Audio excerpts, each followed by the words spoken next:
চলে এসেছি ইলিশ মাছের রেসিপি নিয়ে। তার জন্য প্রথমে শিলটাকে ধুয়ে জিরা আর মরিচ ভালো করে বেটে নেব। একটু জল দিতে হবে। এবারে বেটে নিচ্ছি সরিষা, পেঁয়াজ আর রসুন তো থাকবেই। তো এইভাবে সব মশলাগুলোই আমি শিলে বেটে নেব। শিলে বাটা মশলা আর ইলিশ, বাঙালির আর কি চাই বলো। ইলিশ মাছ এখন তো খেতেই হবে। তো ইলিশ মাছের দামও একটু কমেছে, যে কোনো মানুষ ইলিশ মাছ এখন কিনে খেতে পারবে।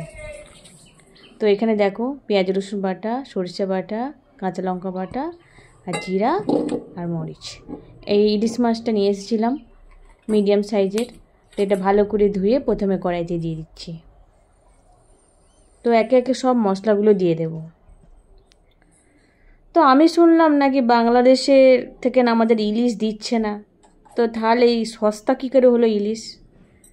না দিলে যদি সস্তা হয় ইলিশ, তাহলে থাকবে তোমাদের ইলিশ ভাই, আমাদের দরকার নেই। তো এখানে হলুদ, লঙ্কা গুঁড়ো, সরিষার তেল, লবণ আর টমেটো আর জল দিয়ে ভালো করে মিক্স করে নেব। মশলা ধোয়া জায়গাটা যেটা ছিল ওটাও অনেক মশলা লেগেছিলো, ওই জন্য জল দিয়ে ভালো করে ধুয়ে নিয়েছি। এবারে বসিয়ে দিচ্ছি গ্যাসে। তো এটা ততক্ষণ ফুটতে থাক। ভালো করে একটু নেড়ে নিচ্ছি, না হলে মশলার নিচে বসে যাবে। তো ফুটে উঠেছে, দেখতে পাচ্ছ টকবক করে ফুটছে ইলিশ মাছের ঝোল। কত সুন্দর এখনই ঘ্রাণ বেরোচ্ছে।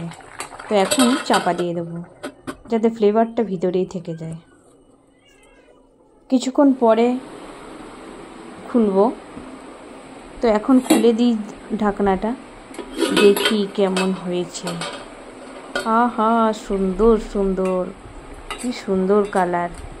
একদম অথেন্টিক ইলিশ মাছের তরকারি, বাটা মশলাই ইলিশ মাছ। তো ইলিশ মাছটা এত সুন্দর গন্ধ বেরোচ্ছে কি বলবো। তো দেখো আমি এখন বন্ধ করে দিচ্ছি। তরকারি আমার হয়ে গেছে। আবার দেখা হচ্ছে।